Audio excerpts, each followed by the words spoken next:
அனைவருக்கும் வணக்கங்க. இன்னைக்கு உலகத்தில் பல நாடுகளில் சுகர் டேக்ஸ் அப்படிங்கிற ஒரு விஷயம் வந்திருக்கு. இந்த சுகர் டேக்ஸ்னால் ஒன்றும் இல்லைங்க, சர்க்கரை உள்ள உணவுகள் அதிகமாக டயபெட்டிஸும் உடல் பருமனையும் உண்டாக்குறதுனால இந்த சுகர் இருக்க உணவுகளுக்கு எக்ஸ்ட்ரா டேக்ஸ் பண்ணுறது. இதனால் அதோட விலை கூடுறதுனால நிறைய பேர் சாப்பிட்றத குறைப்பாங்கிற எண்ணத்தில்.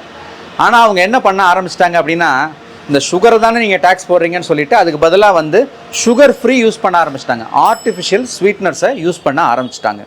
நம்ம ஊரில் கூட பாருங்கள், நிறைய பேர் சர்க்கரை இருக்கோ இல்லையோ நான் சுகரை சுத்தமாக கட் பண்ணுறேன் அப்படின்னு சொல்லிட்டு சுகர் ஃப்ரீ யூஸ் பண்ணுறாங்க. உண்மையிலுமே இந்த சுகர் ஃப்ரீ அப்படிங்கிறது சேஃபாக, அதை பற்றின தான் இந்த பதிவில் நம்ம பார்க்க போகிறோம். பொதுவாக இந்த ஆர்டிஃபிஷியல் ஸ்வீட்னஸ் அப்படின்னு சொல்லக்கூடிய சுகர் ஃப்ரீ ரெண்டு வகைப்படும். ஒன்று என்என்எஸ்ன்னு சொல்லுவோம், நான் நியூட்ரிஷனல் ஸ்வீட்னர்ஸ். இதில் பார்த்தீங்கன்னா ஆஸ்பர்டமே, சுக்ரலோஸ், சஹரின், அசில் சுல்ஃபேம், பொட்டாசியம் இந்த மாதிரி கெமிக்கல்ஸ் இருக்கும். நீங்கள் எடுத்து பார்த்தீங்கன்னா அந்த இன்க்ரீடியன்ஸில் தெரியும். அதே இன்னொரு இது பார்த்தீங்க அப்படின்னா சுகர் சப்ஸ்டியூட்ஸ். அது எரித்ரிட்டால், ஜைலிட்டால், சார்பிட்டால் இந்த மாதிரி விஷயங்கள்லாம் சுகர் சப்ஸ்டியூட்டாக யூஸ் பண்ணுறோம். ஸோ இந்த ரெண்டு விஷயங்களுமே பொதுவாக சுகர் ஃப்ரீயாக யூஸ் பண்ணுற எல்லா நம்ம காஃபி டீலேருந்து சில பேர் ஸ்வீட்ஸ் இதெல்லாம் செய்கிறாங்க, கேக்ஸ் செய்கிறாங்க, இது எல்லாத்துலேயுமே பார்த்தீங்கன்னா இதுதான் கலந்துருக்கும். முதல்ல இது எதுக்காக உருவாக்கப்பட்டதோ அதோட பெனிஃபிட் கிடைக்குதா அப்படிங்கிறது பார்ப்போம். ஸோ இந்த பெனிஃபிட்டை ரெண்டாக பிரிப்போம், ஷார்ட் டேர்ம், லாங் டேர்ம். பொதுவாக ஷார்ட் டேர்மில் இதோட பெனிஃபிட் இருக்கான்னு கேட்டிங்கன்னா இருக்குது. இதோட முக்கியமான எண்ணம் நம்மளோட சுகரை ஸ்பைக் பண்ணக்கூடாது, போஸ்ட்பிரண்டல் சுகரை அதிகப்படுத்தக்கூடாது. ஸோ கண்டிப்பாக எல்லா ஆய்வுகள்லையுமே ஷார்ட் டேர்ம் பெனிஃபிட்ஸ் சொல்லக்கூடிய இந்த சுகர் ஸ்பைக்ஸ் கிடையாது. ஸோ சுகர் ஸ்பைக்ஸ் இல்லாதனால இன்சுலின் ஸ்பைக்ஸ், இன்சுலினை அதிகமாக தூண்டக்கூடிய ஒரு விஷயமும் கிடையாது. ஸோ அதனால தான் இந்த சுகர் ஃப்ரீயை நம்ம காஃபி, டீ இதுக்கெல்லாம் யூஸ் பண்ணிக்கலாம் அப்படின்னு சொல்லி அலோவ் பண்ணதுக்குரிய காரணம். இன்றைக்கி ரொம்ப வருஷமாக யூஸ் பண்ண ஆரம்பித்ததுக்கப்புறம் நிறைய லாங் டேர்ம் ஸ்டடீஸ் இதை ரொம்ப வருஷம் யூஸ் பண்ணும்போது இதுக்கு ஏதாவது நமக்கு ப்ராப்ளம்ஸ் இருக்கா, இல்லை அதனால் பின்விளைவுகள் வருதா அப்படிங்கிற பற்றின ஆராய்ச்சிகள் நிறையா பண்ண ஆரம்பிச்சிருக்காங்க. ஸோ அந்த ஆராய்ச்சிகளில் கிடைக்கப்பெற்ற தரவுகள் என்ன அப்படின்னா, பிஎம்ஜே, பிரிட்டிஷ் மெடிக்கல் ஜேர்னல் அப்படிங்கிற ஒரு இதில் ஒரு ஆர்டிக்கல், ஒரு ஜேர்னலில் ஆர்டிக்கல் பப்ளிஷ் ஆகிருக்கு. ஸோ அதில் லாங் டேர்மாக இதை யூஸ் பண்ணுறவங்களுக்கு சுகர் கிளைசிமிக் கண்ட்ரோல், டயபெட்டிஸ் கண்ட்ரோலும் வெயிட் ரிடக்ஷனும் வருதா அப்படின்னு கேட்டிங்கன்னா கிடையாது. அவங்களுக்கு சுகர் அதிகமாகிறதும் அதே போல் வெயிட் அதிகமாகிறதும் தொடர்ச்சியாக தான் இருக்குது அப்படிங்கிறத அவங்க குறிப்பிட்டிருக்காங்க. இதுக்கு மிக முக்கியமான காரணம் என்ன சொல்கிறாங்கன்னா, நேரடியாக அதுலேருந்து ப்ராப்ளம்ஸ் வர்றது கிடையாது, ஆனால் அந்த டேஸ்ட்டுக்கு அவங்க பழக்கப்பட்டு அதை அதிகமாக சாப்பிட ஆரம்பிச்சிடுறாங்க. ஸோ பொதுவாக சர்க்கரையை குறைக்கிறனால மட்டும் உங்கள் சர்க்கரையோ வெயிட்டோ குறைய போகிறதில்ல. ஓவராலாக உணவை நீங்கள் குறைக்கும் பொழுது தான் உங்கள் சர்க்கரையோ வெயிட்டோ குறையும்.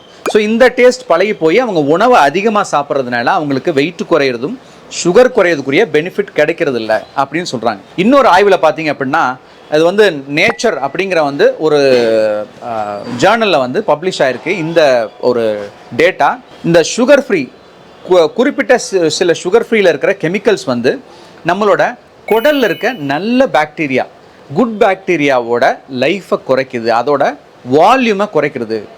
சரிங்களா? அதனால நமக்கு சர்க்கரை உண்டாகிறதும் இல்லை மற்ற பிரச்சனைகள், உடற்பருமன் உண்டாகிறது, அது தவிர பல பிரச்சனைகளுக்கும் இது வழிவகுக்கலாம் அப்படிங்கிற ஒரு ஆய்வறிக்கையும் கொடுத்துருக்காங்க. ஸோ தொடர்ந்து இந்த ஸ்வீட்னர்ஸை அதிகமாக சாப்பிடும் பொழுது அது நம்ம கட் மைக்ரோபயாம், நமக்கு வயிற்றில் இருக்கிற நல்ல பாக்டீரியாவோட அளவுகளை குறைக்குது.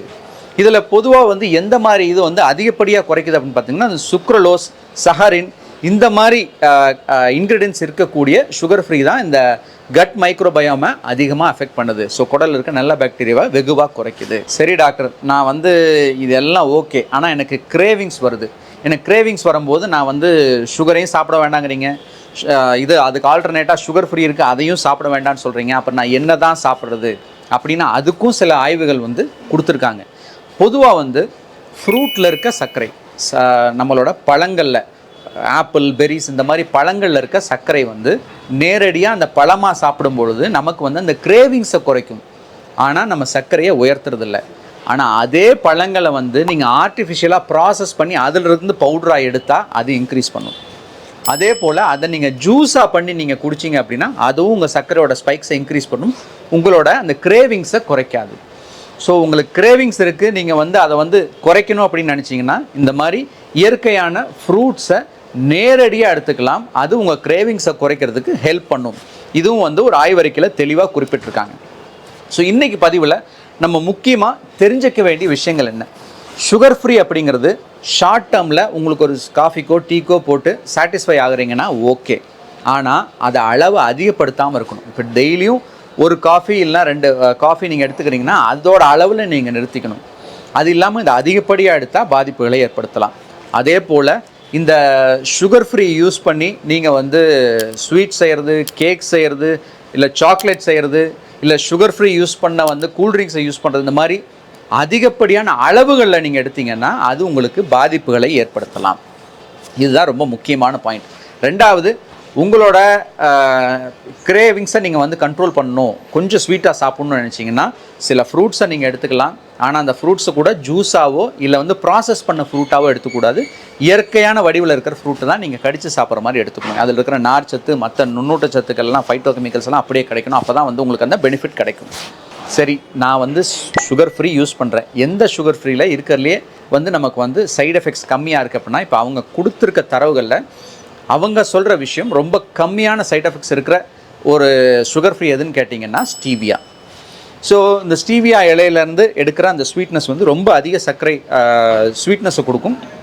ஆனால் அதுக்கு வந்து உங்களுக்கு வந்து பாதிப்புகள் ரொம்ப குறைவு. ஆனால் இதுலேயும் ஒரு விஷயத்தை தெளிவாக புரிஞ்சுக்கணும். இந்த ஸ்டீவியா ப்ராடக்ட்ஸ்னு சொல்லிட்டு ஸ்டீவியாவோட அளவை கம்மியாக யூஸ் பண்ணிவிட்டு மற்ற சார்பிட்டால் மாதிரி மற்ற கெமிக்கல்ஸ் அதிகமாக யூஸ் பண்ணி ஆனால் அது ஸ்டீவியான்னு சொல்லி விற்கிறாங்க. அதுலேயும் நம்ம ரொம்ப தெளிவாக இருக்கணும். ஸோ ஸ்டீவியா யூஸ் பண்ணால் கூட ஸ்டீவியாவோட ப்ரொப்போர்ஷன் எவ்வளோ இருக்குது அப்படிங்கிறது பார்க்கணும்.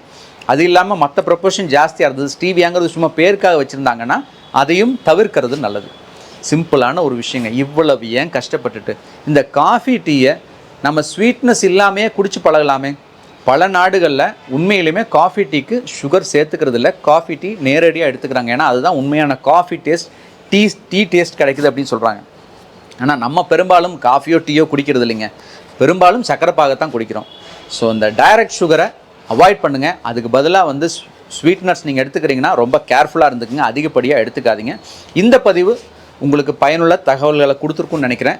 மற்றவங்களுக்கும் இது பயனளிக்கும்னு நினச்சிங்கன்னா ஷேர் பண்ணுங்கள். நம்ம சேனலில் சப்ஸ்கிரைப் பண்ணாதவங்க சப்ஸ்கிரைப் பண்ணுங்கள். மீண்டும் அடுத்த வாரம் ஒரு ஆரோக்கிய விழிப்புணர்வு பதிவோடு சந்திப்போம். நன்றி, வணக்கம்.